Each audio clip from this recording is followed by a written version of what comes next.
It's time for the Steve and Kyle podcast with Steve. This is officially the first in 73 months? Like 6 years. I really don't want to ruin this joyous time for us. But I really feel like we can't cash the 9/11 check. Yes. 9/11. Oh, we just missed a profit this month. And Kyle. My good friend Trevor. I'm assuming that Trevor did this in remembrance of somebody. Oh, no, I know it was last week, so I was kind of hoping it wasn't a check commemorating that. You mean 9/11? Okay, I just got done complaining he hadn't sent me beer. And now we have to talk about 9/11? Never forget? I mean, how... Live on tape from APS 3 point whatever, it's the Steve and Kyle podcast.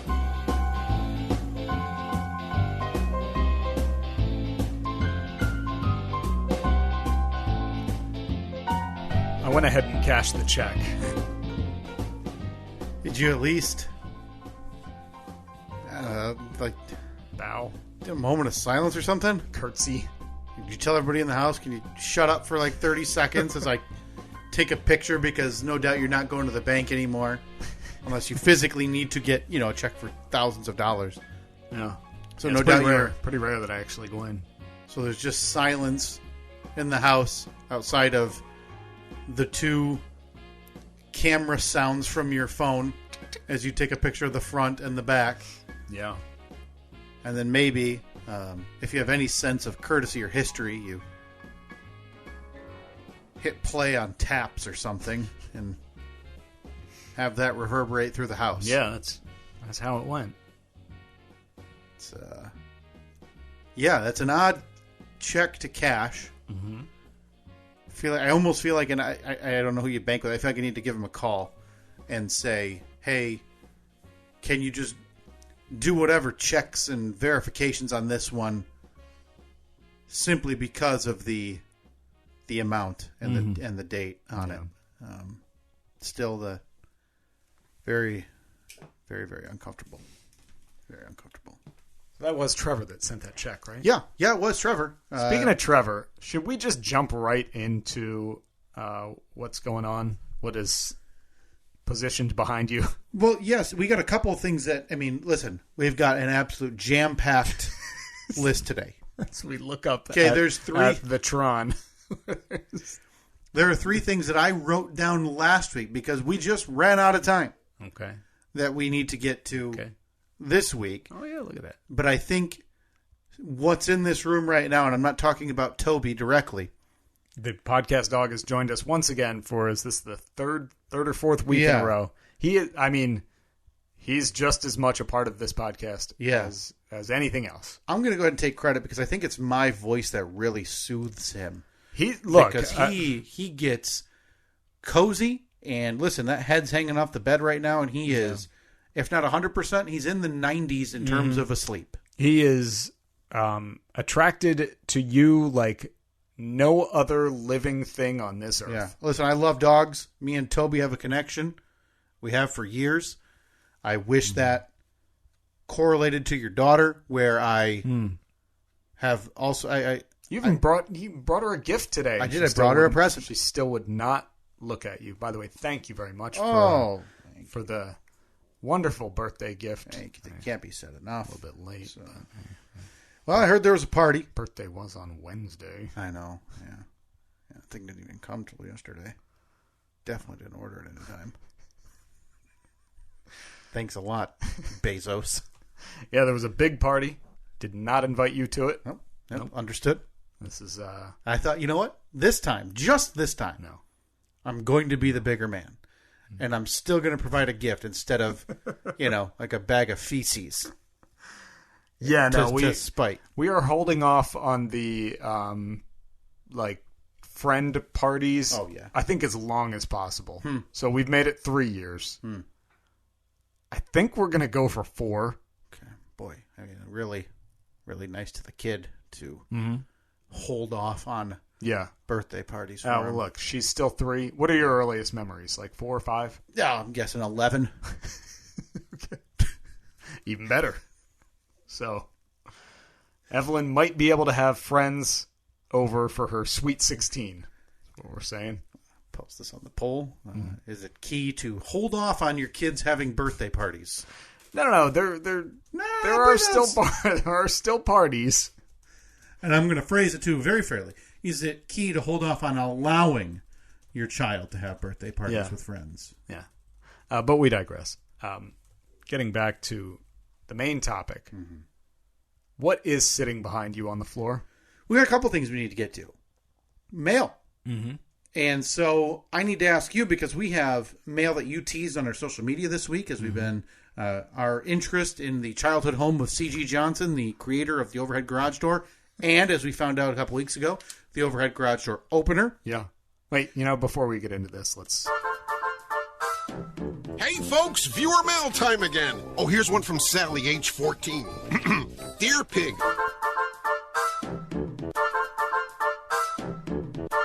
There it is. All right. Again, it's the third one that really brings it packs home. that punch. So we have mail from our friend in Hartford City, Indiana, who runs something to do with the historical whatnot down there. I don't know what his title is or whatever it was. Something to do with the historical whatnot down there. Yeah. In Indiana. Makes for a long business card. So I've got, pretty much given you all the details you need about what our friend Sinuard does. Do we want to open this first? Yeah. Or do we want to open the gigantic box from our friend Trevor, which comes with not good tidings, I would argue bad tidings from our friend Josh in the post office. Again, thank you for your service. I stopped yesterday at the post office on my way out somewhere to check the P.O. box. I opened up the P.O. box, and there was a little note in there that said, "You have a larger item that could not fit in the P.O. box. Please come up to the counter." I came up to the counter, and our buddy Josh Reed was there with a big smile on his face, just shaking his head. And he said, "Yep, something came the other day for you." I was like, "Okay." And he said, "I'll go get it." And then he came back with a battered and tattered cardboard box. And he said, "It's been here a few days. It was wet when we got it." And I thought, oh, that's a good sign. So the box is taped shut with clear packing tape. Mm-hmm. And I looked down, and as I looked down, I saw an actual bug emerge from the box, but under the tape. So I said, "All right, guess I'll take this." And he said, "I think it's from one of your podcast listeners in Nashville." And I said, No. We don't have any of those. No. We have podcast listeners in Dixon or Burns. Yeah. So And a his name package is Trevor. that apparently Trevor, you and Trevor have been talking back and forth over the last couple of weeks. Yeah, let's call it more than a month, Steve. I put out a call, and I would have to go back and find out when. Mm-hmm. I posted a picture and said, "Can anybody in Yuengling country," which is Yuengling is a beer I enjoy in all the varieties, and one of the ones I have not had the chance to taste is their Yuengling Oktoberfest. Okay. And I'm a huge fan of Oktoberfest beer, so I posted the picture. I said, "Hey, can anybody in Yuengling country help me out here?" I had a couple of people reply. Yeah. Trevor in Dixon /Burns, not Nashville, was one of them. Okay. And Are you somebody who like a purist? Do you need it to be in the bottle, or can it? No, will you take it? You'll take it in the can, and especially in this, I'm asking people to help me out. Mm-hmm. Now, granted, I have every 100% intention to pay for this assistance. I am not looking for handouts. By the way, that's coming out of your personal. No account, question. Not coming out of the podcast question. Slush fund, which that is man overflowing. After last week, it is just.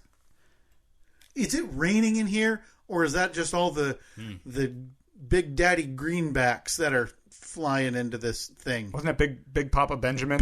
There's Big Papa Bacon, I think, for you. Yeah, I'm not sure why. Don't know the origin of that. But anyway, we need to see what is... I mean, I think I know what's in here because I got that package from the post office yesterday around 10 a.m. I threw it in my car in the trunk. I had some other errands to run and got back yesterday afternoon, pulled back in the garage, and I forgot about it. until like 9, 10 o'clock last night. So I went out, opened the trunk, and thought, boy, I hope I don't get pulled over at all in the next couple of days because it smells like stale beer in here. Yeah, I know it's a touchy area to ask people to ship beer. And I don't know if I have another shipment coming. I believe I have a friend, Will, who was looking to ship some. Haven't heard from him in weeks. Can't wait to go to the post office to pick up your illegally sent across. Listen, this is not the drug trade. This should be. I'm not saying it's simple, but what we have here is a gigantic box, Steve. I would estimate probably 24 inches tall by about 18 inches wide. Yeah, it's a big one. If that's just beer, there's too much beer in there. Okay, comfortable saying that. Now, knowing Trevor like we know Trevor, I'm assuming he stood 15 feet back with 6-pack in hand, took bottle out by the cap, and overhand flung them in the box. And that's why we now have stale beer smell in your car. Yeah. And disastrous results in the basement. Now, do you think, very delicately, if I jingle it, do you think I'll hear glass? I don't know. Hell. Did we want to open that first, though? Yeah. Okay. Well, no. Let's start with You want to do the historical mail first? Can I open that one? I mean, I don't get to open stuff a lot here. I am very curious about this. We had received a little more correspondence from Sineward, who had then forwarded our emails to another gentleman that works for the Historical Society. Again, it feels like a bloated department, considering the area they're in. And he had taken some current pictures of the childhood home of C.G. Johnson that he had emailed us and said, much like what Sineward had said a few years ago, it is in not good shape. So he also said, what's your address? I'm going to send you some stuff, probably so he can get us to leave him alone about this garbage home. So, Steve, I will be curious what's in this legal size envelope here. Just make sure I'm not forgetting anything. There's no candy. He doesn't listen to the show, you don't think? No candy in there? First problem, Kyle and Steve. It's actually Steve. God, this guy gets it. Some items on C.G. Johnson. The house is in poor shape and slated to be torn down in the next 2 weeks. Nope. Okay, this is the battle cry. Everybody, we need to be in Hartford City, much like when people would defend, the old redwoods that were about to be torn down. We need to convene. Hartford City, Indiana. I will send out whenever you're hearing this, start driving. Do we go down there for the demolition and chain ourselves to it? 2 weeks? That's the notice we're getting? That means probably next week it's getting torn, because I picked up this package almost a week ago from the P.O. box. I think it's his fault for not emailing us out of the blue over the last 3 years. Okay. He continues. It was at one time a beautiful home. Hope the info sent is helpful to you in your broadcast, and then in parentheses, podcast. Senor Costello, Blackford County, Indiana Historical Society. Yeah. Okay. I am upset right now. Wow. This is all right. Here's a picture of Mr. Johnson himself. CG. Oh, looks like taken from a photocopy of an old newspaper. I believe it's from his obituary, because above him it says, "Claimed by death." Strange. I have to tell you, strange way to put it. Just looking at that almost looks like a snip from a movie about the people who hunted down Nazis who escaped. Yeah. No offense. I don't want the family of CG chasing me down. I know CG was an American revolutionary, much like our founding fathers. I'm just saying that had a very reminiscent tone. A couple pictures of the home again in very, very poor. Well, look at that garage, though. It has some fantastic moss growing on the roof. He did put some captions on the back. Oh, look at that. Okay. 1911 to 1912, J.L. Hoover, the president of Hoover Company, obviously. Oh, Hoover Vacuums, everybody knows. Here. C.G. Johnson, president of Overhead Door, lived here. 1925 to...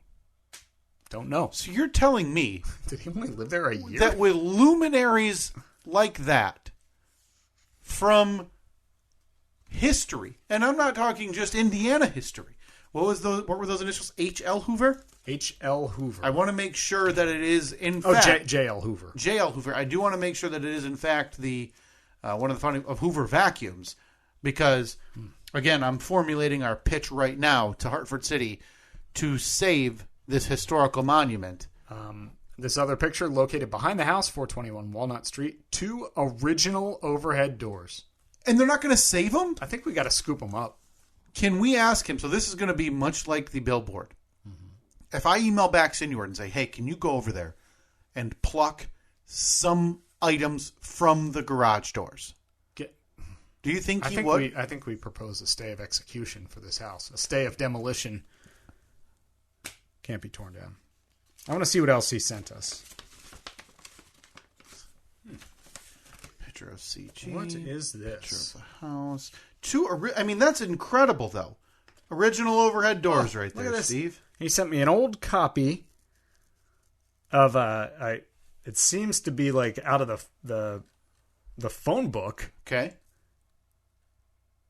Showing C.G. Johnson, President, Overhead Door Corporation, 420. Yeah, look at that.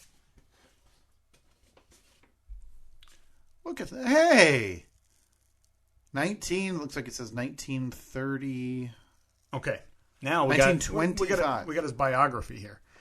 C.G. Johnson. Mr. Johnson was an inventor and owner of Overhead Door Corporation. Overhead Door was established in Hartford City in 1924. Clarence Johnson. Clarence. What do you think you went with the middle? I don't know. Gary. Clarence Gary. Yeah. Clarence Johnson first started the invention with a Detroit man in a small barn in Detroit. It was through the efforts of the Hartford City Chamber of Commerce and its leaders that Mr. Johnson and Forrest McKee of Detroit were asked to bring their equipment to Hartford City. The two would get an order for a door and build it. Profits were split, and another prospect was sought for another door. Born in Marquette, Kansas, Mr. Johnson spent 14 years here and then went to Houston with his parents, where they owned a large acreage of rice lands. He was married to Flora Kalebottom Johnson. His 2 children, Clarence Jr. and Hal, age 5. Mr. Johnson was an honorary member of the Hartford City Kiwanis Club, a member of Elks Lodge 626, and a member of Scottish Rite and Shrine of Fort Wayne. Mr. Johnson became ill, and death was due to pneumonia. Clarence Johnson died in Edinburgh, Texas. Clarence Johnson was popular among employees of the Overhead Door Corporation. He had a dynamic personality and was a lover of the outdoors and outdoor sports. Hunting and fishing were his choice diversions. Hartford City News, 1935. Do you think he did aged just 46 when he passed? When he passed, yeah. 1889 to 1935. Do you think that he didn't want to break the terrible news to us via email, and that's why he sent us this package? He sent us like a telegram. Oh, what is this? There's still more. This is, due to pneumonia. Yeah. Huh. Look at this. Oh, a this full-size copy of the front page of the Hartford City News with what's that headline right in the dead center, Steve? First overhead door. This is incredible stuff. The above pictured shows the first overhead door manufactured. Compare this door with the product now being offered to the public by the Overhead Door Corporation. This is like a propaganda piece. What's the date on that, Steve? This is, okay, March 28th, 1927. Because if you look down in the bottom left, there's also some more propaganda about the overhead door. Overhead door stages a parade. In his honor, Steve, you and I, a mere 87 years later. We got to frame this and hang it up. There's no question. We'll have to cut it properly so that it's a nice copy. Flatten it out.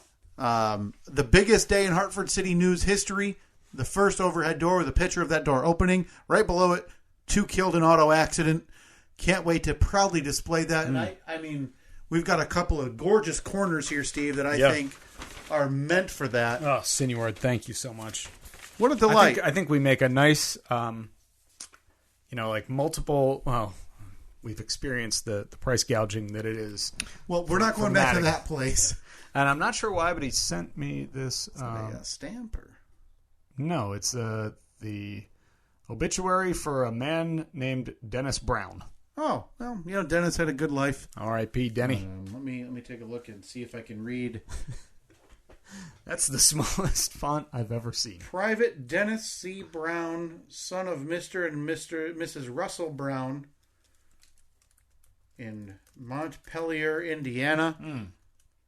He retired in from the Army in October 1965. 20-year-old soldier attended Montpelier Community High School. Okay, well, you know what? Thank you for your service to his family, because it looks like he's deceased because it's an obituary. Yeah, typically the people pictured are deceased. So much like last week when Trevor sent us the 9/11 check, we're now left on a reel. Do you got a slide whistle or something that we can bring it back to the hustle and bustle and joy of the discussion of C.G. Johnson? Because losing Private Dennis Brown isn't the note that we should have ended this conversation on.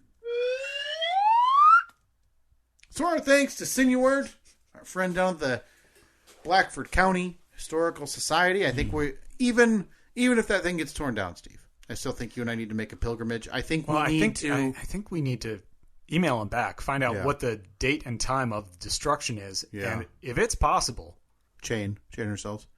Like if it's next Saturday or something, we shoot down there, watch the destruction, drive back. Man. With this, it's been a while since this podcast has done a stupid road trip. Yeah, I have to tell you that's some disheartening news. I knew it was in disrepair.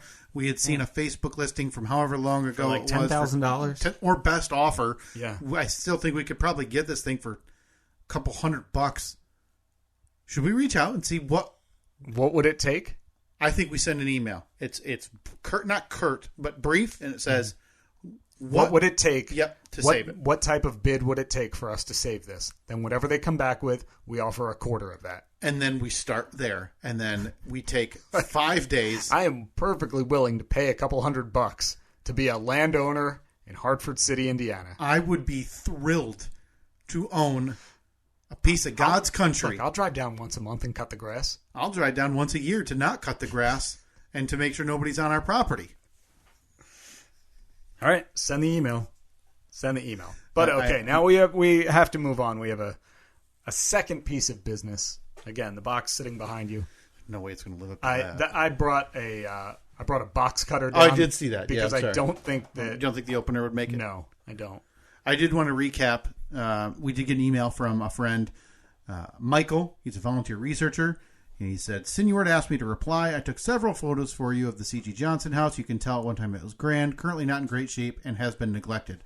Now, you can't tell me that Michael Tabor didn't know that this thing was getting ripped down, and they were trying to spare our feelings via email. So, Michael, I'm not happy with you.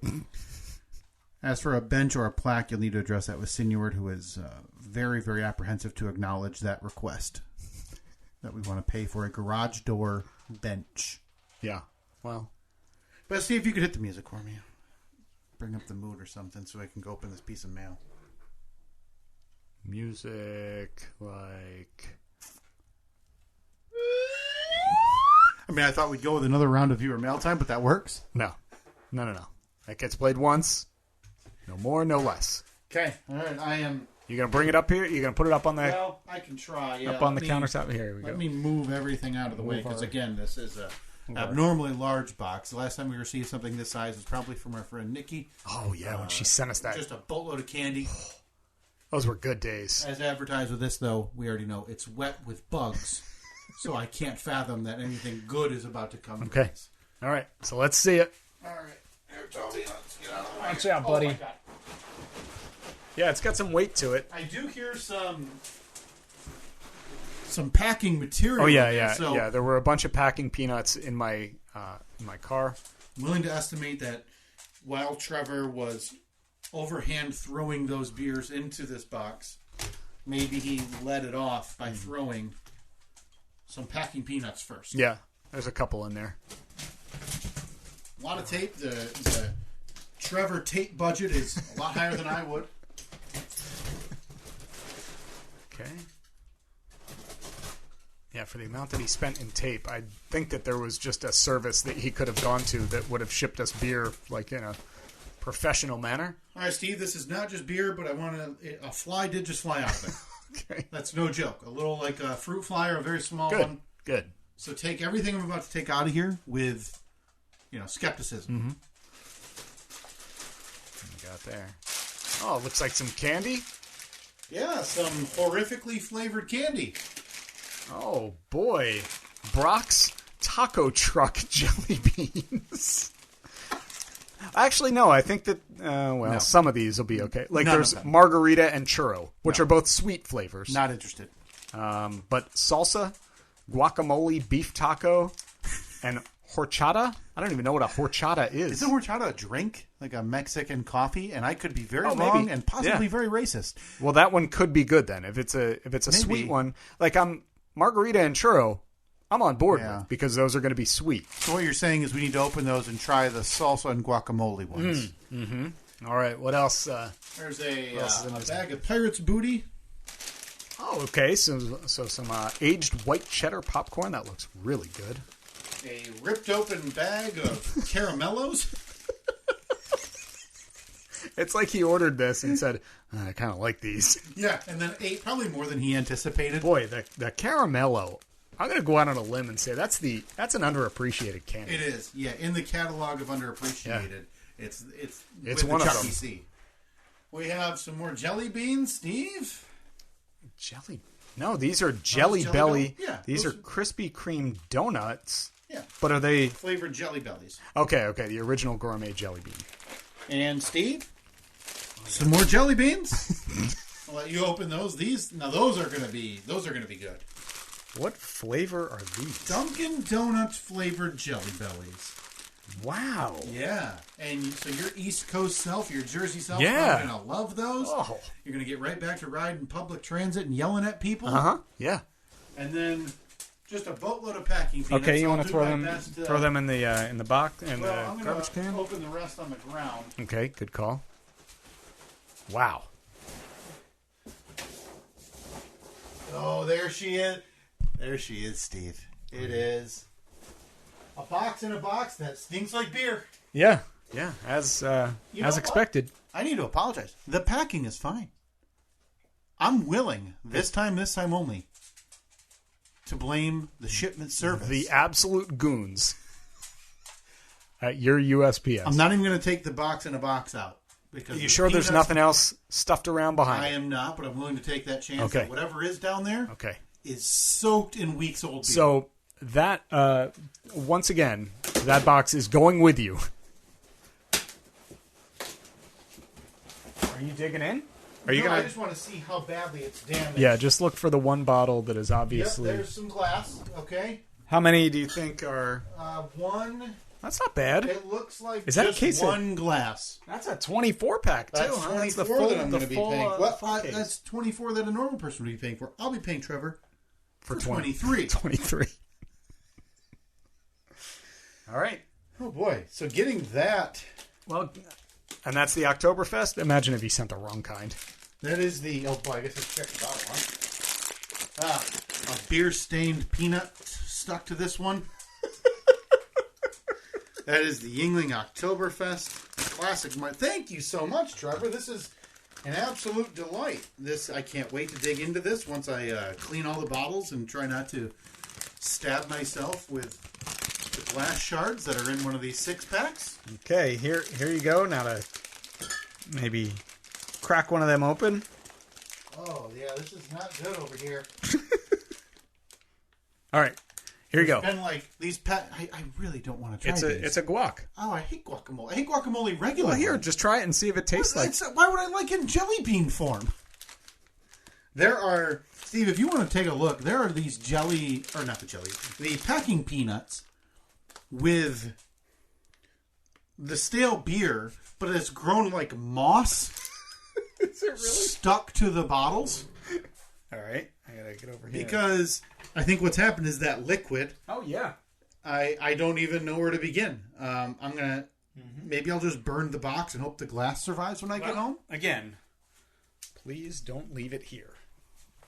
I didn't even bring a drink today to wash this guacamole. Well, you got 23 good beers right there. Yeah, warm and who knows if they're all broken. All right, so you're gonna try guac. I'm gonna try the salsa one. You ready? You want to do a little cheers or something? Yeah, well, hopefully I don't get any glass shards on my fingers here. Oh my God, that's atrocious. Oh. Stop chewing. And I just swallowed it whole. That's the worst thing I've ever tasted. I gotta get a York. I need some water. Oh, it's hot too. Oh, it's so hard. Dude, York's atrocious. I don't know what's worse. That's stuck in my teeth. All right, that does the trick though. That'll wipe out anything. Eat a 2-year-old York. Oh boy. All right, thanks to Trevor. Take them home to your kid. I gotta tell you, I'm not gonna do it. Try it. I feel like you need to try beef taco. I'll go a little pirate booty. They did say aged. I perfectly canceled it out. Thank you, Trevor. Okay.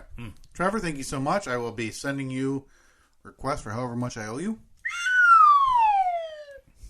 Can't all be winners. I'll have to take a picture of the state of the beer. This setup, yeah, maybe stage all of the candy around it. And it always looks like whenever Trevor sends us stuff like this, I don't know where he finds these candies. Like shipped with red stickers and tape all around them. And like I said, the caramellos that are, it looks like a raccoon got in there. What I'm picturing is Trevor had this whole box sitting on his passenger seat. He's driving to the post office. He looked over like, sitting in traffic here. And we just snag one of them, snag another one. The way this looked to me was that Trevor had that box next to him on the passenger seat. Probably not belted in, right? And maybe looked down at his phone, maybe to send off a tweet saying, hey, guys, headed to ship off a big box to you guys. And then said, OF, as a car was stopped in front of him and he had to slam the brakes. And so then the box went flying into the dash. Yeah.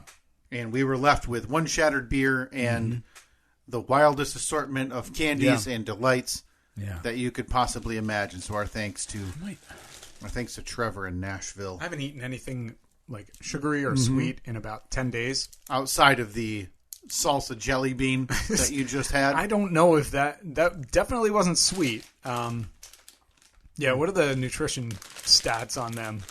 What did I just eat? I opened it from the upside down there. Just calories. 20 grams of sugar, though, but you need to get to 21 pieces for a serving size. I had one. So you had 2% of your added sugar for the day. Okay. You take a sip. Yeah, I've been I'm back on the healthy train these last couple of weeks. Oh, okay. Was this by choice, or is this because, as we've talked about in the past, you are not excused from the Annette drive-by that you've had in the past, where she'll let, maybe she walked by, nice belly, or something like that, and that is what spurred this. No, it was over the last couple of months since Baby Boolin Wall arrived. You get out of your healthy habits, maybe ordering food a little bit more. Still haven't done any fast food. I haven't done fast food since last April. Okay. So I'm feeling pretty good in that respect, but just gotten a little lazy, put on a couple of pounds that I didn't want to put on. So I was like, something, back to basics, back to where I was a year and a half ago or so. And just trying to get back on the winning team. So I've cut out all garbage in the last 10 days, and it's been great. I'm still craving it like crazy though. Like this caramello sitting here. Do I do it? Should I do it? I mean, she doesn't listen. Who's going to know? You don't have to worry about one more of those where she, again, walks by after you get out of the shower, you got the towel around your waist, and she goes, You know what's funny is I was never very big when I was pregnant with 2 children, and then just walks away. Maybe I just smell it. I mean, you've gotten... I think I'm going to do it. Nobody else is going to eat it now. It's been near your nostrils. Oh, caramello. Tier 2? Oh, boy. I mean, be very careful. Mm-hmm. Because the candy talk, as we know, is a slippery slope. Mm-hmm. So do you want to rank it tier 2 overall, or do you want to rank it tier 2 in what we refer to as the garbage candy category, where the reigning king and all-time champion is the Charleston Chew? Because if you're going to go tier 2 overall... I think I'm just... you're living in the moment. Really. I am living in the moment because I haven't had anything sweet in a week and a half. If I had a Kit Kat next to you... Toby, can you not eat the garbage, please? Yeah, and please don't eat the mossy packing peanuts that are near you either. I don't know what that is. It's a living fungus, Toby. Living fungus there in my beer. Because I feel like if I put a Kit Kat in front of you, you would jump to the ceiling and yell tier 1 as loud as you could, right? So Kit Kats are up there. I think you're living in the moment. I would be comfortable. Comfortable? I know it's comfortable, but do you actually say comfortable? No, comfortable. Yeah, anybody who says comfortable, I don't want to be friends with. Yeah. I feel like it's got a spot in the tier 2 of the garbage candy category. Okay, and tier 2 of, like, garbage candy categories come after what? Tier 4 of good candies? Yeah, I would say you've got 4 tiers of the high quality candy that you've come to know and love. And I would say those tiers have to come from what you see at a checkout. Yeah. Okay? So your M&Ms, your Reese's Peanut Butter Cups, Kit Kat, your Skittles, Milky Ways, Snickers, Starburst, whatever. You can rank those. The tier 2 are the kind you have to go digging either in the the specialty Netherlands corner of an aisle. Or they're next to, like, they're underneath the gum. I think the gum is kind of the line of delineation. Yeah. Or in the actual candy aisle where it still has a place, but you need to be in those top 4 tiers to be at the checkout. Mm-hmm. And you're never, ever, ever going to see at any respectable outlet, Toby, leave it, a caramello at a checkout. You're just not. Yeah, probably not. And that's fine. Caramello probably knows its place. Boy, I'll tell you what would really spice up a caramello. If you say beef taco, I've got something for you. Just a touch of peanut. Oh. Just a touch of... I would go for a touch of pretzel. Yeah, whoa. Because... then we're infringing on the that's Lucky a good Billy. point. But as I always say, and as our friend Lucky Billy, formerly known as Fortunate William, keep your nuts out of my candy. Yeah. I don't know. I mean, if you put me on the spot right now and said, give me your tier 1 checkout candies, I don't know that I would be able to do that for you because you have the mix of the chocolate, but then you have the sweets, either Starburst and your Skittles and your varieties. I don't know if I would be able to pick that. It's like picking your favorite kid, Steve, which I'm sure you can at this point. Oh, yeah, absolutely. Yeah. I would have to put Twix in my tier 1. Oh, boy, yeah, Twix. I love a Twix. The snap. It's the cookie and the chocolate for me. Honestly, of the ingredients, caramel's third for me there. I prefer the cookie, then the chocolate. The caramel is nice for the texture. Yeah. I think I'm going Twix tier 1. You're a caramel pronunciation, right? Not a caramel? Listen, if somebody comes up to me and says, hey, I've got a new candy bar, and it's called the Comfortable Caramel, they're booted. Okay? I'm never talking to them again. So you're that anti-caramel? Yeah, don't say it that way. It's silly. I understand the way it's spelled. Mm-hmm. But that you sound like a goof. This candy right here, though, what do you call it? It's not a Carmelo. No, that's true. But I think that extra L and extra O make the pronunciation you have to adjust with the spelling, right? Interesting. I'm putting that on the poll right now as the Comfortable Caramello, or the Comfortable Caramel. A good candy bar name. Because I think it is a good name. But again, I don't want to know you if that's what you're selling. I say caramel. I think the Comfortable Caramel goes right next to those uppity chocolates that are really expensive. The Windsor, the whatever they call them. Oh, the Ferrero Rocher. Yeah, the comfortable caramel My God. goes right there. That is a tier 1A. The Ferrero Rocher, you don't like them? It's fine. You're just for me. That's not a checkout candy. No, definitely not. But it's not a garbage candy, God, so that's a those third things category. Those things are amazing, though. For me, that was like when I was a kid. If I went to somebody's house and they had the Ferrero Rocher or Milano cookies, they were loaded. Like that was the sign that you were rich. Yeah, for me, that's if I had those would be one that I am not leaving untended if people are coming over. I don't want people enjoying those. No. Those are for me, right? Man, The Milano cookie, you're talking, that's the sandwich, like the thin layer of chocolate or whatever in between. Thin layer of chocolate in the middle. I think right now, if I could eat anything, I would go for a cup of coffee, light cream, little sugar, give it a little zip, and dunk some Milano cookies into it. That sounds awful. Really? Cookies and coffee are not. No. Oh, yeah, definitely.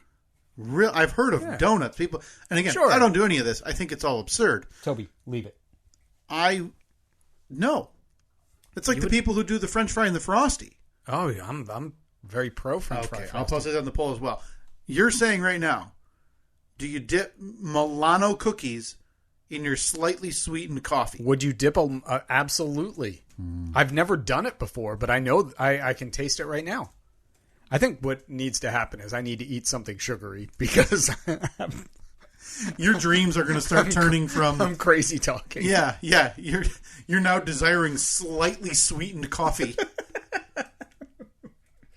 Not like a full pot of Folgers or anything, but no, a nice 10-ouncer with little cream, little sugar, and a Milano cookie. You've never seen more French in my life. I actually drank black coffee this morning. You did? I did. What spurred that? I've had coffee a little bit in the last couple of months. Okay, why are you coming back to the coffee land? Are you out of tea or you just want No, it smells amazing. It does, doesn't it? It smells so good, but I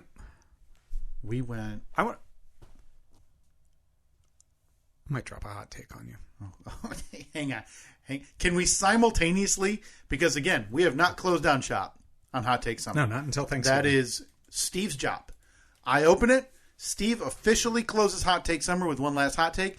Do we want to make this the shutdown to Hot Take Summer, or do you just want to include this in Hot Take Summer? No, Hot Take Summer is rolls on. Still rolling on. Longest gestating summer ever. Okay. Do you want to simultaneously release this on the podcast? Yeah. And on social media?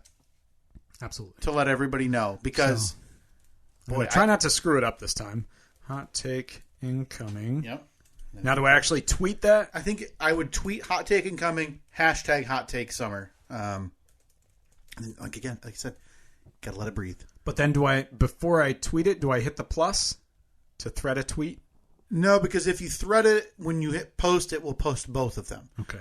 So I would hit post, and then you can click the reply button and then schedule a reply to your own tweet. And again, this is all very, very exciting for people to listen to. As we brace ourselves for Steve, this is your first hot take in months. I don't even remember what your last hot take was. All right, hot take incoming. Hashtag hot take summer. You want to give the listener a little heads up? Because obviously they'll hear this before it gets released on your Twitter. No. You know what? Let's just continue. And when you feel comfortable, maybe you can play a sounder, something like that, and we'll stop mid-word at what we're doing.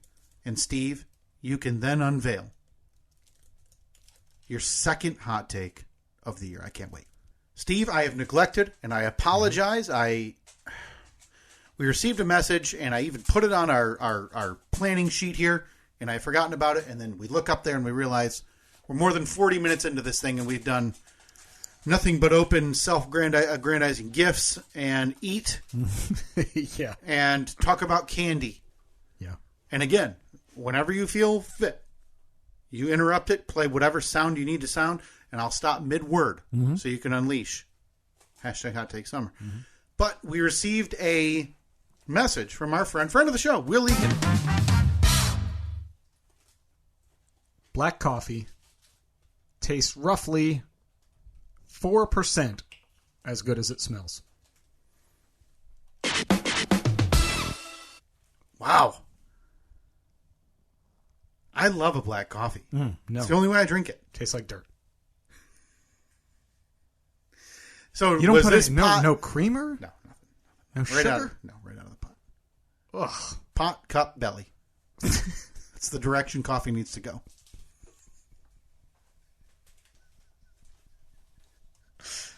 Huh. I'll put that in the poll as well. Oh, boy. I'm already getting heat.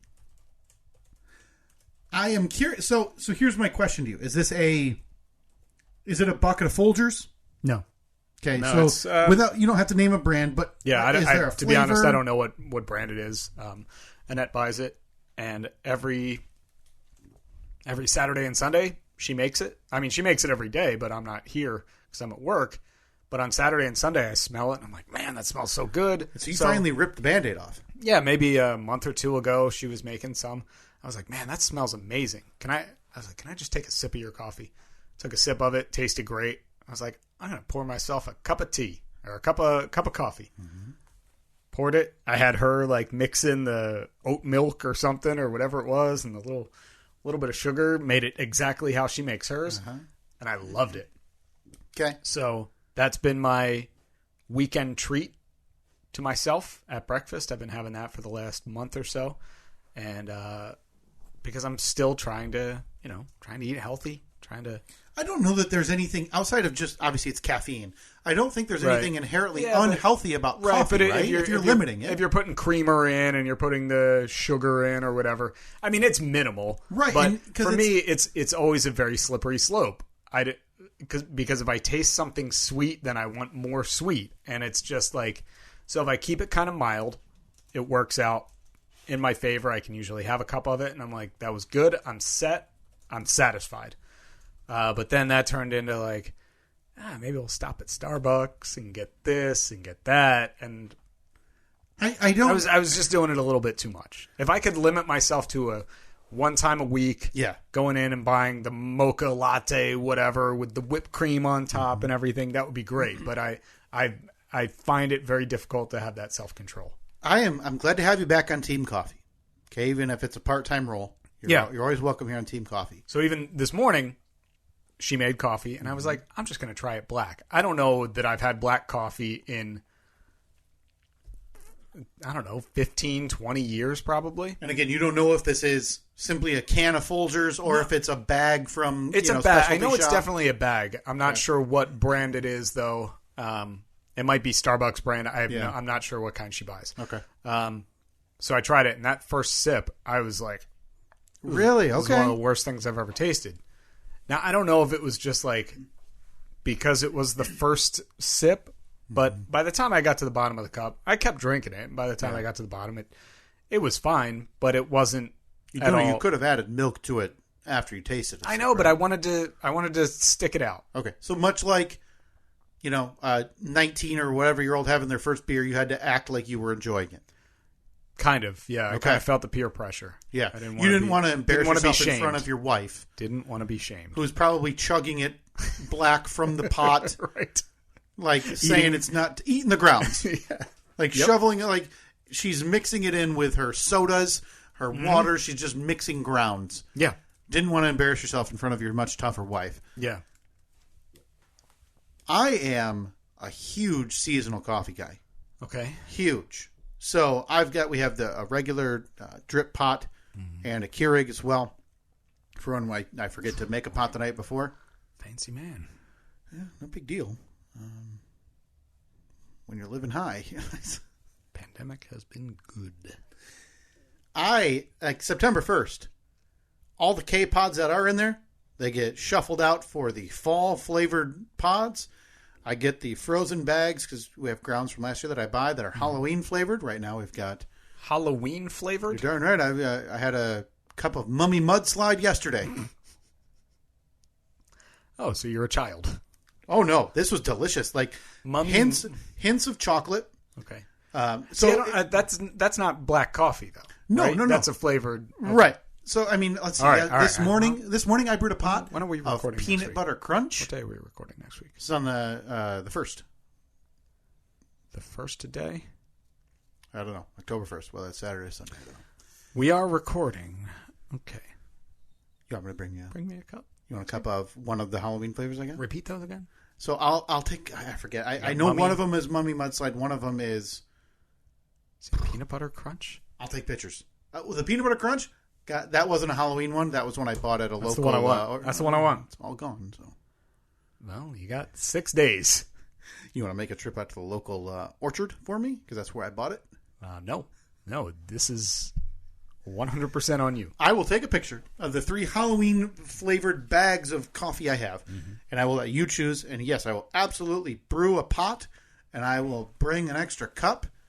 Not a mug. I don't think that'll travel well. Can you bring the whole carafe? The whole 10 to 12 cups. Just hold it while I drive. Yeah. Okay. Why don't we start at a cup? Maybe just bring the coffee. We could brew it here. Maybe just bring the whole pot. Sorry, Katie. You're on your own this morning. I left you, $5 for Starbucks. We could just brew it here. We do have a coffee pot. Oh, okay. Yeah, so I just bring the grounds you mean. Yeah. I thought you meant the entire pot. Well, I mean, if you find that easier. Maybe. I'll either bring you a cup or I'll bring the ground. Because then I got to sit up there and just watch the thing. I want a tall cup, though. I want like a... Okay. About a 20-ouncer. It's turning into a real Starbucks order right now. No frap. Can I get a venti with soy? Light whip. Light whip and you got sugar-free chocolate drizzle? I will do that for you next week. And maybe we can start getting you on. Because technically that's... I will drink a cup of black coffee any day. Mm-hmm. Love it. But yeah, when it turns into fall and then into winter, because November 1st, those coffee pods getting tossed. We're bringing in the cinnamon cookie, the sugar cookie, the Christmas wreath flavored one. Yeah, I'm on board. And I'm a big seasonal coffee. I know I'm going to get crap for not liking black coffee, and I don't know if you should though. I mean, it'll turn to the you're not a man, right? Which is absurd. Mm-hmm. Either you like it or you don't. But it is also something that you. Again, it's much like when you start drinking beer. I just don't believe anybody who had their first beer. It's like, oh yeah, no, this is delicious. I cannot wait to have more. No, because up to that point, you've been having Coca-Cola and stuff that's pure sugar, juice, and other things, and then you have this, which is such an absurd taste compared to everything else that's been on your palate forever. Mm-hmm. And that's just like black coffee. Yeah, and a lot of people need that deadened, much like you and your dumb mouth, dumb palate. But as we were saying, I received a message from our friend Will Egan, friend of the show, sent us many gifts. Apologies for not knowing off the top of my head what you have sent us. I know you have. Will Egan is a fantastic follower and listener of this podcast. Sent us a message 2 weeks ago, and I ignored it, like we do. So it took us, hey, this is pretty good, only 15 days to see and respond. So I don't know if I haven't even read through this issue. Have not read through it. He wants advice, though. That was one of the first things I saw. Oh, good. And I said, we'll talk about it next week. Again, this was after 15 days. This could already be handled on his end, and we are now just giving post-facto advice. Okay. He writes, hey, guys, I know this might seem very odd and out of the blue, and boy, again, heads up, if you need something hidden, changed, or not talked about, please put that at the top of the message, because now I'm ripping through it, and I don't know. I have a problem, and strangely enough, you guys would be perfect to ask your advice about it. I find that hard to believe. Having a host who loves neighbors, a host who hates neighbors, and a host who had an issue with a tree in my neighbor's yard. I have a very big tree in my backyard, and it hangs over into my neighbor's driveway and is very close to touching their house. It already does touch my house, and my wife and I have been talking for a while about getting it trimmed. I got another solution. Yep. Chainsaw. Cut her down. Well, this week, my neighbor took it upon himself, herself, themself. Mm-hmm. See, I'm hiding identities. Right. Good thing you didn't say the emailer's name either. I said all of them. Could be Will. Could be Bill. Could be Till. Mm-hmm. Maybe Jill. Yeah, Till. Our big listener, Till. Jill Began is the emailer here. She worked something out with him. He they worked something out with the tree trimmer, but needed me to call him to make sure it was okay and see if I wanted my side done too. Okay. I see nothing wrong so far, do you? No, not at all. Seems like the neighbor has called a tree trimmer to have the tree trimmed on the part that's hanging onto their property. Sure. I feel like my first step probably would have been just to at least give Bill, Till, Jill, a heads up. I don't know if I would Just say, I'm going to have somebody come out because this is hanging pretty low in my house. But I wouldn't expect them to pay for it. Right, and I don't know that that's I don't know where that's going, if that's where it's headed. All right. Let's just let him. Yeah. Needed me to call him to make sure it was okay and to see if I wanted my side done too. He said he'd give a discount if we did it all at once. Okay, seems like a typical scam. Right, yeah. My neighbor implied that if I didn't get my side done, she wouldn't expect me to pay for her side, but was clearly not happy about it. Okay, so up to this point still, this is an MYB situation. I'm teaching Reed, our almost 4-year-old, MYB. That's what we say. Mind your business. Mm-hmm. Okay? He stares. Kids do. It's, what are they doing? Why are they doing that? I say, Reed, MYB, mind your business. Okay. My policy. Up to this point, you want the tree trimmed on your side? Do it. Don't expect me, because it's going to give you, a $25 coupon to a grocery store to jump on board just because you want to do it at this time. Mm-hmm. Tree trimming's not cheap. Okay? Definitely not. I'm not the kind of person that would make her pay anyway, but I can't afford the whole thing. I could afford one part. Maybe I need to go back, because my understanding was that she was paying for her half, he would pay for his half, right? Mm-hmm. She, he, they. But he said that she seemed upset that he wouldn't pay for the whole thing. Well, yeah. Now, I was thinking of asking her if she could cover not half of it, but maybe a third, and I would cover the rest and pay her back before the end of the year. My wife thinks it's rude and isn't something I should have even considered. Does she think Bill, Jill's being rude, or does she think the neighbor's being rude? Because I would think the neighbor expecting payment for an estimate. Steve, this is up your alley. Mm-hmm. This happened to you. Yeah, it did. The birders came by and said, hey, I got a tree cutter company coming out. This was, granted, 4 or 5 years ago at this point, right? Yeah, probably 4 years ago. And said, hey, I'm getting the dead ones taken out. Do you want yours taken out while they're here? Yeah, because we have 4 tall dead trees in our yard. And then left an estimate in your mailbox, right? And what happened was he first came over and said, we have somebody coming out who's going to cut our trees down. I know that because there was a line of trees. Half of them were on my side, half of them were on his side. Yeah. He said, we're getting ours cut down because they all died. They must, it looks like they all just died at the same time. Mm-hmm. I don't know what happened. You moved in. Well, they were dead. They were dead before that. We talk about when you move. Everyone dies. Everyone leaves or dies, and these trees made their choice. Yeah. They tried to move. But they're trees. Firmly planted. So they chose the only other option, knowing you were their new owner. And died. Found the 5-gallon bucket, punted it across the backyard, and died. So he came over and said, we're getting our dead ones cut down. Do you want an estimate for yours too? Mm-hmm. And I said, yeah, no problem. Great. An estimate is literally no work for you, no expectation of you. The guy's already there. Yeah. It is what it is. This is an instance where it's not my tree hanging into his yard or anything like that. Sure. My tree, my yard, his tree, his yard, everything's separate. So a couple weeks later, he came back over. He said, hey, I got that estimate. Mm-hmm. They only want another $150 to cut down the 4 dead trees on your side of the fence. Mm-hmm. He said, I don't know if they're going to haul them away or if they're just going to drop them. What do you think? No, he said, let me know. And gave me a piece of paper with his phone number on it. And I said, I'll do one better. How about I just give you the check right now? Because that sounds amazing. Mm-hmm. I think I handled that perfectly. Yeah. I that way we don't have to have any more interaction. It's just, here you go. Here's the money. Yeah. Get it done whenever. Be done. Tell them thanks for the time. I said, if you could give me a heads up when they're going to come, great. Mm-hmm. But if not, if they just show up, no problem. Sounds great. So then I came home from work one day and there were people climbing trees in my backyard. They had cut one of the 4 down. And then it was kind of near the end of the day and I saw them packing up their stuff and they left. And I thought, oh, okay, maybe they're splitting it up. They're coming back tomorrow. And then I got a text from the neighbor saying, there must have been a big misunderstanding. They are not taking down your other 3 trees. And they gave me my check back. Oh, okay. The neighbor or the company? The neighbor. The neighbor gave it back. So the neighbor pretty much reimbursed you. The neighbor gave me the check back. For the misunderstanding. Which he had never cashed. And I thought, oh, okay, that's weird. He said it must have been a misunderstanding between us and them. Sorry about the miscommunication. Mm-hmm. Sorry about the misunderstanding. But they said that they would leave you a estimate in your mailbox. Mm-hmm. So if you want to get those cut down, give them a call. I was like, all right, great. They left me an estimate, and it was like $2,000. And I was like, nope. How are they that?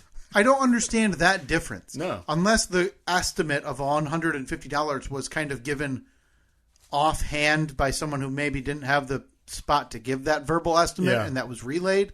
I don't know. But then to get up top or whatever of the one tree, do it and say, I'm not doing this for 4 trees, $150. I'm not doing this for $34 a tree for the next 3 trees. Exactly. Because if I had gotten the estimate and they said, and it said $450, then I'm like, okay, they meant $150 per tree. Yeah.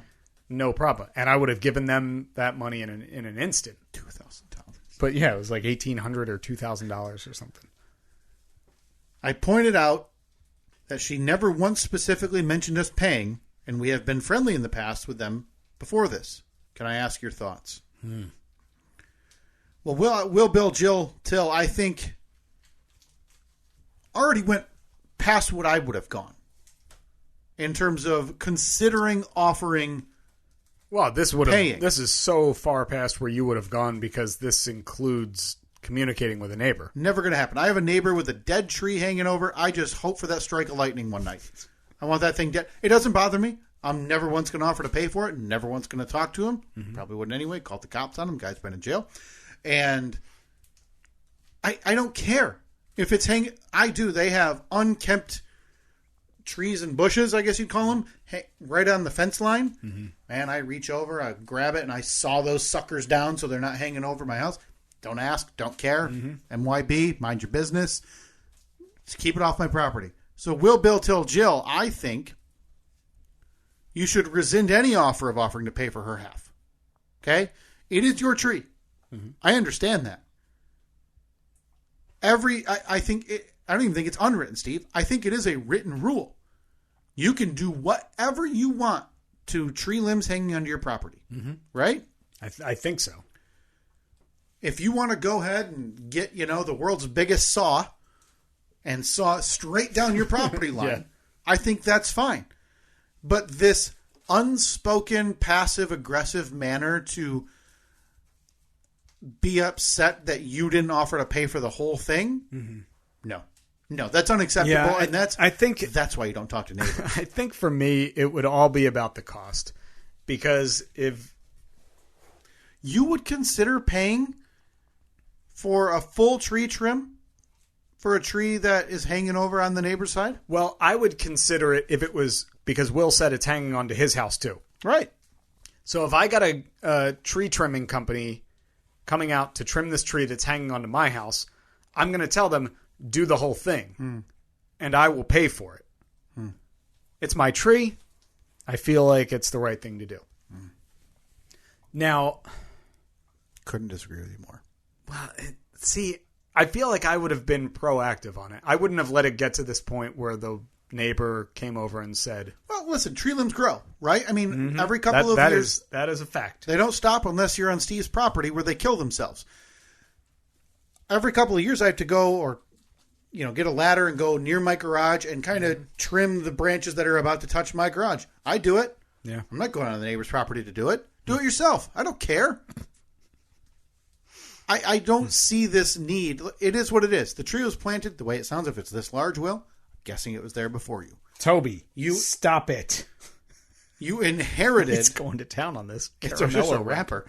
You inherited a tree that was large and is grown to span 2 properties. It is what it is. They take care of their property. You take care of yours. And Will, the way you're phrasing it, if it's this sounds like it's a big estimate based on what you even said, Steve, about getting those dead trees. I'm sure pulled. it's not cheap. My friend had his trees trimmed earlier this spring. Told me how much it was. This is not a cheap bill. Mm-hmm. I don't think you are even one iota responsible for paying 1 penny over what you want to pay for your half of this tree trimming. I agree with that. I don't think he is responsible. But I look at it as, I don't know, the whole good fences make good neighbors. Oh, for God's sake, this again. Jesus Christ. How's that working with the Frisboers? Well, we don't have problems with them. No, that's a good point. That's for sure. I don't have problems with my neighbors either. You kind of do with the one. Well, I would argue that one not my fault. Where I was, wearing an air boot from a ruptured Achilles, and I was shoved in the middle of the road by a drunk man with no shirt because his dog was attacking our dogs. Might be narcissistic. Willing to say I don't feel responsible for this one. Well, I guess we'll have to see all the details. Listen. This is the most passive-aggressive, not even on the scale of passive-aggressive, leaning aggressive more than passive. By coming over to you, she came over out of the blue. You and I just look at things very differently. Steve, explain to me. She came over and said, I'm getting an estimate for my half. Yeah. And then got perturbed when he didn't offer to pay for the whole thing. She has no designs to pay for her half of the tree trimming. None. The only reason she came over was to say that, to start the implication rolling. Hey, the whole tree's getting trimmed, right? Wink, wink, nudge, nudge. I don't think so. The way he phrases it. Let me go back and see what he referred to her expression as.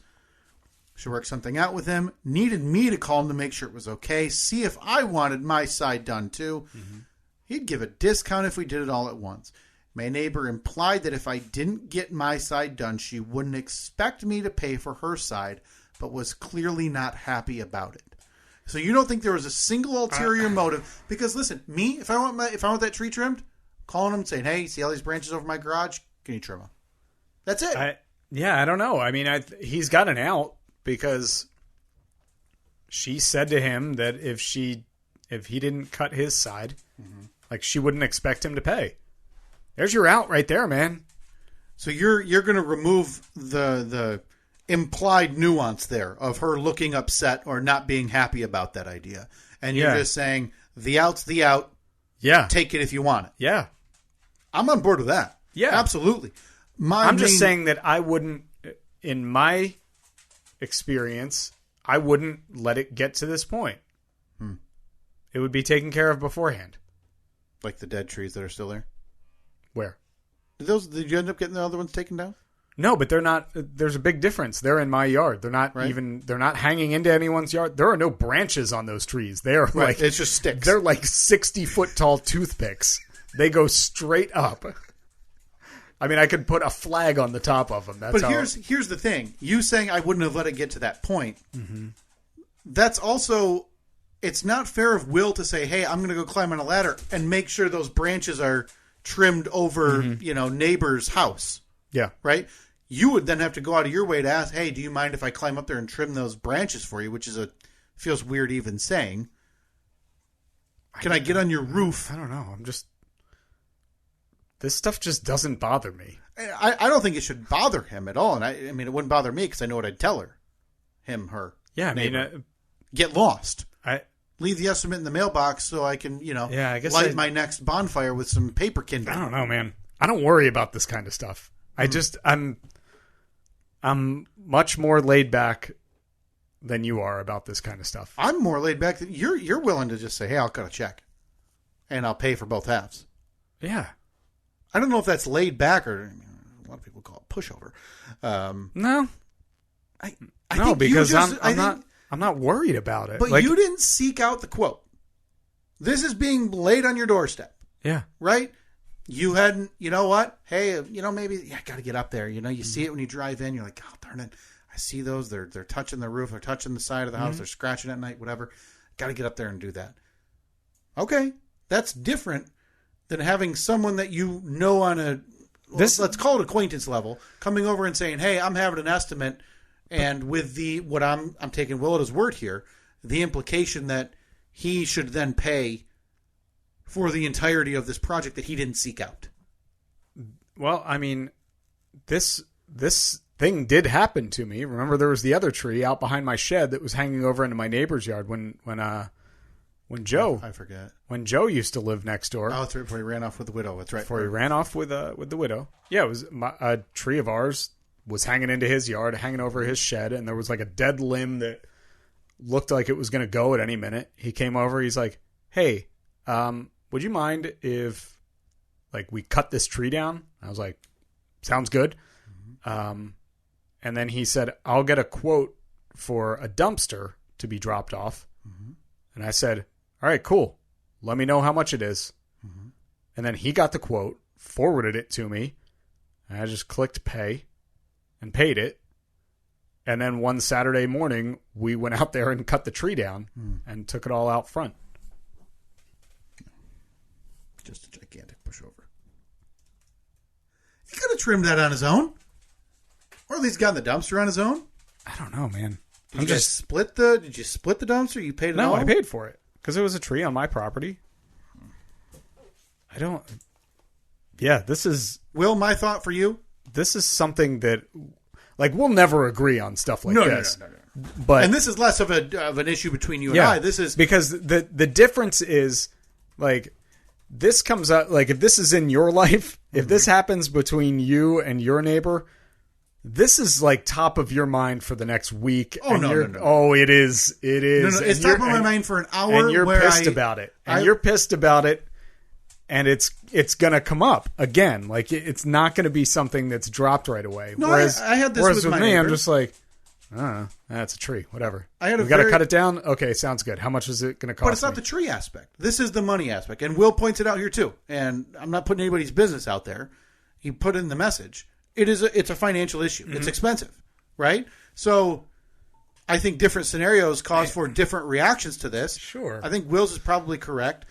The only situation I have similar to this was when the neighbor behind me decided to get a survey because they were putting in an in-ground pool and said, okay. And he sent me a message saying, hey, the survey says it's 18 inches into... They're getting more space, pushing into me. And I said, okay, do you mind sending me along a copy of it? That's it. Mm-hmm. And I said, can you let me know when you're doing it so I can have a false fence put up so the dogs don't run away? Yeah. Right? That's it. You know what they didn't ask me to do? Pay to take down their fence. Didn't ask me to pay for half of taking down. They asked me to pay for a dumpster to get rid of the old fence. I think that this could all be squashed, Will. If you just say to your neighbor, oh, that's a lot of money. I can't afford it right now. Yeah. No, I think that's the correct answer. Money's tight, you know? Yep, money's say, tight. hey, we got you don't even have to give any details. Just say, I just can't afford that right now. Say, hey, I appreciate you seeking that out. Mm-hmm. I looked at it. I can't swing it right now. Yeah. The holiday's on the way. But again, I don't even go that far. I think you're right. They don't need an explanation. Yeah, you don't owe anybody an explanation. Your business about your life and your finance does not need to be made privy to your neighbors. I'm fine with this whole scenario no matter which way it goes. Yeah. Whether she pays, he pays, they split it. I would not pay for the whole thing. Yeah, I mean, I don't know. In this scenario specifically, right? So as we all know, Steve, the side gig, you guys are putting the Duck and Johnny the Duck and Lisa out of business constantly. Quack, quack. Things quack, quack to the unemployment line. Things are good in the side gig industry.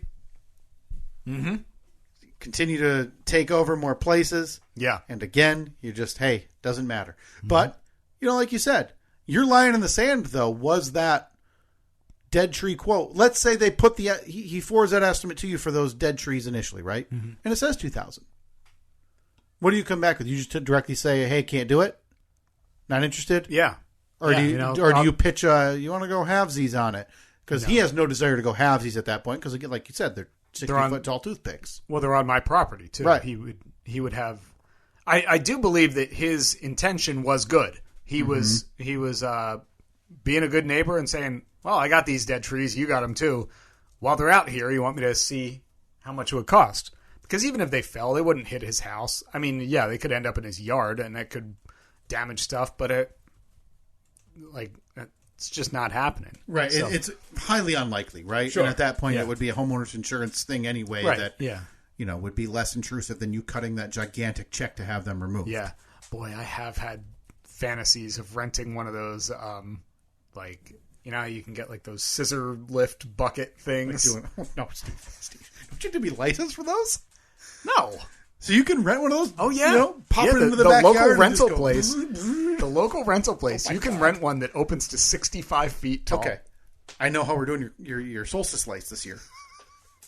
You're not climbing on the roof like a plebe. I was actually planning, because Annette was like, absolutely no. You cannot do that. You have children now. We need your income, basically. Are the controls in the bucket there? I think so. Okay, so you station the actual vehicle. Yeah. And then you can move the bucket by the you bucket. pick it up there's a local rental place 2 miles from here that has one. 65 feet here. You rent. I need to show it. And it probably goes, however many degrees angle. No, this is one. It's like a scissor, so it goes straight up. Oh, okay. So a little less, useful wise, not fully functional, but that's for what you would need it for. That's fine. So you would get to the top and just start chopping those trees down, 12 foot by 12 foot section. Absolutely. Okay. I kind of want to see this happen. I got a chainsaw. Yeah. I kind of want to see. I'll watch from the ground. I can't wait. I can't be a part of it. I can't use the chainsaw. Oh, wait a minute. No. I'm sorry. It is a bucket. It's a 55-foot tall. So you say bucket. Are you talking about the what I described or thought of initially to where I can throw it up on the trunk? Okay, so that can go on an angle. A boom lift. Yeah. That is not that expensive either. How much is it? $220. A full day? Exactly. You 8 to 5? Okay, we're getting $275. And those trees are close enough where while I'm up there, I cut the top off of tree 1, tree 2, tree 3. Go down 10 feet. Tree 1, tree 2, tree 3. I think you're going to get so good. You got chainsaw left hand, and you're pushing the button to move forward in there. So you just got the chainsaw hanging out of the bucket, and you're going zzz, as you're zipping yourself along. And then lower it down. And then lower it down, and then on the way back, you can go back. I can't wait to be on the ground level and watch this happen. So should I get it for the full 8 hours? Or should I go for the 3? 4 trees, I think we go 8 hours. Okay. I mean, know what? It's only $55 more. You're losing money by not doing the full day. And then you're going to need to rent us. And look, if I do finish in 3 hours, I could rent it out to the rest of the neighborhood. Bunch of idiots. $50 an hour. I think then, are you going stump grinder, or are you just going to leave them puppies back there because you're never back there? They're all the way in the back of the yard. Okay? So if someone ends up with a stub toe, that's the worst that can happen. Whatever. No big deal. This has got to happen. I think so. I got some more big news for yard maintenance, too. We paid a company that's going to do our leaves this year. Oh, I was about to interrupt you and say, find out about that next week on the A-Bit, because we've blown past Robert. Oh, apologies to Robert. But before we get out, sorry. Steve, if you could hit that sweet, sweet music, because we built up to this last week. Yes. And we need to get to your review of... Give me a quick summary of the WandaVision series, and then your full-fledged Steve's 1-minute Marvel movie reviews. First time in a long time. It's been a while. On Shang-Chi and the Legend of the Ten Rings. Just out of time. I had a hard out at 11:43. I think the bit's dead. Oh, no. Nope. That's it. I am calling it. I refuse to sit here one more week like a buffoon. With this document open on my computer titled Steve's Movie Reviews. Today might be the day that I find No, don't do this to me. Don't even do it to yourself. It has been more than 2 months since your last anniversary. We are into October. The very last of Steve's Marvel movie review was in July. And what a movie it was. I'm not even asking anymore. The bit's dead. Do you even remember Black Widow? Yes. Yeah.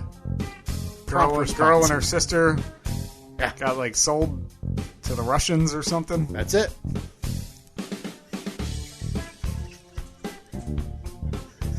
Couldn't have said it better myself. All right, so This is happening, right? Boom lift. 55-foot towable boom lift. Yeah, you've got, Okay. what do we got, 3-4 weeks before the weather really gets south here? Before we leave, do you want to go out back and I want to see these things. survey the trees? Is 55 enough, or is 55 going to be where we need to stack phone books then so you get an extra 2 feet when you're up top? Because, again, I cannot help you. No. What we'll do is I'll get my car jack, and I'll put it under the one end of the boom lift. Yeah, we'll lift the entire lift from the ground up. Yeah. Again, cinder blocks. All right, at Steve and Kyle, Facebook, Twitter, Instagram. Maybe I'll post a picture of those trees. Yeah. See if any... do you think we have any treists? Listening? Do we have any arborists? No, treists. Do we have a treeist? Still looking for a plaquist? Still looking for a vinyl rapist? Mm-hmm. We'll get to that next week. Steve, I need to get an update next week from you on the Comanche. Mm-hmm. We need to talk about your desire to play softball again next year. Much, much more coming up next week. All right, talk to you next week. See ya.